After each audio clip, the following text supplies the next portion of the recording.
baik, selamat pagi kakak. Kami sedang mengerjakan sebuah proyek video dokumenter yang berfokus pada pelestarian wawasan budaya, seni, dan religi yang ada di Kota Malang. Tujuan kami adalah untuk menggali informasi secara mendalam dan merekam jejak sejarah dan dinamika kehidupan yang ada di kampung Karbun Riau. Baik, pertanyaan yang pertama. Apa fungsi utama kampung ini dan toko ini bagi masyarakat sekitar? Contohnya bisa dalam segi budaya, ekonomi, pendidikan, dan lain-lain. Oke, baik. Terima kasih pertanyaannya. Bagus sekali karena mencakup tentang kebudayaan di Kota Malang ini Noyo. Sejak tahun 90-an sampai 2000-an sudah mulai dikembangkan wisata keramik di Noyo. Karena di sini banyak sekali menjadi keramik. Kalau dan temannya pernah lihat yang di sebelah mana itu ada pabrik keramik sudah dari tahun 80-an juga, kemudian berkembang ke samping-sampingnya atau ke sekitarnya, dan bermuncullah pengrajin-pengrajin baru, pengrajin-pengrajin kecil. Nah, itulah titik mulanya untuk di Kampung Keramik di Noyo. Bagusnya di sini itu adalah masyarakat atau pengunjung bisa melihat dari satu toko ke toko yang lain, mungkin bisa membandingkan atau mungkin bisa jadi masukan. Kalau mau jadi kompetitor, ya memang jadi kompetitor. Tapi bagusnya ketika ada satu kampung, satu pengrajin dengan hasil yang sama, nanti pengunjung bisa sekalian berwisata, melihat proses pembuatannya juga. Jadi menurut saya bagus-bagus aja. Baik, lanjut ke pertanyaan yang kedua.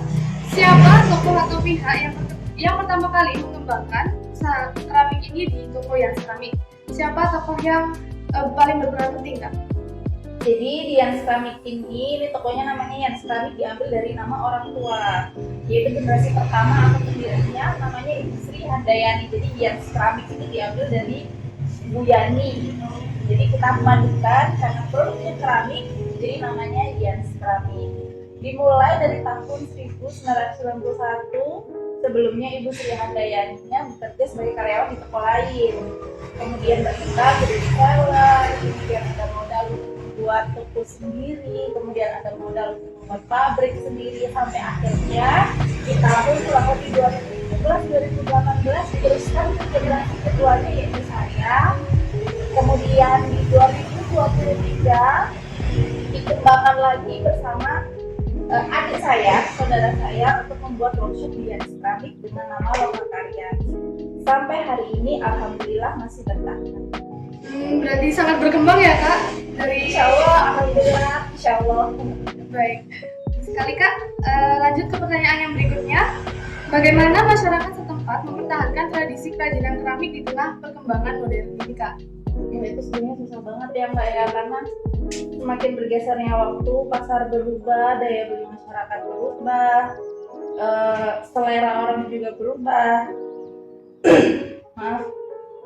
Kalau mempertahankannya banyak yang tidak bertahan, banyak sekali. Kalau dulu 2000-an itu di sini kampung sini masih ramai, dari ujung ke ujung banyak pengrajin ataupun hanya pedagang keramik. Jadi di sini nggak semuanya pedagang ya, dan nggak semuanya pengrajin. Jadi ada yang bikin, ada yang jual aja. Itu ramai sampai dari ujung ke ujung ke sana ke yang sebelah. Mungkin itu tadi karena banyak faktor, tidak ada regenerasi, penerusnya juga tidak berminat.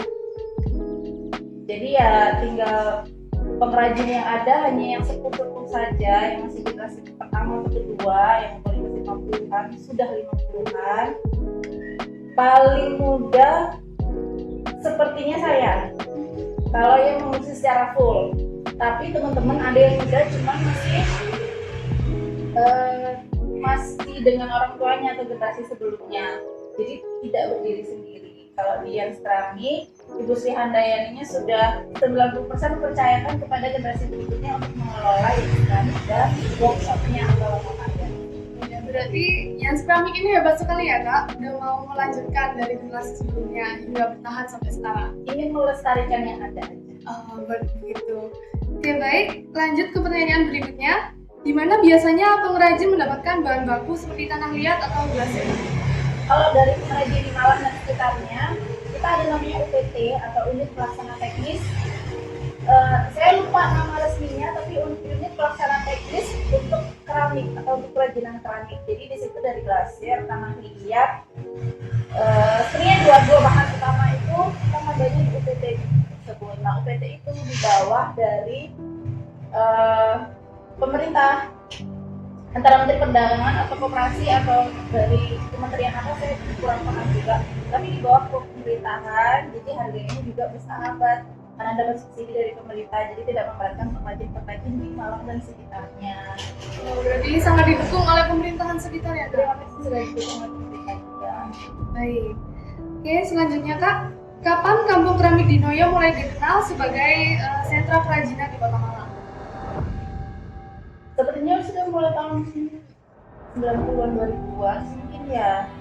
Untuk diresmikannya saya lupa pastinya, cuman memang ada satu waktu dari kementerian pun datang untuk meresmikan di Noyo ini sebagai kampung wisata keramik di Noyo. Jadi bukan hanya kampung keramik di Noyo, tapi sudah menjadi wisata, jadi kampung wisata keramik di Noyo. Baik. Lanjut ke pertanyaan yang terakhir ya Kak. Mengapa kerajinan keramik dipertahankan sebagai identitas kampung di Noyo? Mungkin karena ingin melestarikan yang ada aja ya. Kalau mau dipertahankan ekonomi juga, karena dari adanya kampung keramik ini kan pasti ekonomi berkembang, tidak hanya orang datang, tidak hanya dari keramik, mungkin ada warung-warung kecil juga terdampak, atau mungkin usaha-usaha lain juga terdampak. Dan sebenarnya keramik di Noyo ini juga sudah terkenal di luar kota. Kalau dia hilang juga satu ikon yang Malang juga tidak ada akhirnya. Jadi harus bagaimanapun juga sebisa mungkin di Noyo ini tetap ada pengrajinnya, tetap ada yang melestarikan budayanya, yaitu keramik.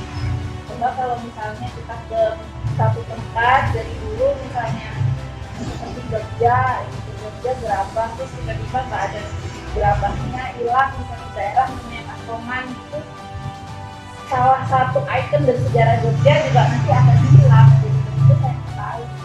Semoga akan ada regenerasi terus-menerus kampung keramik di Noyo.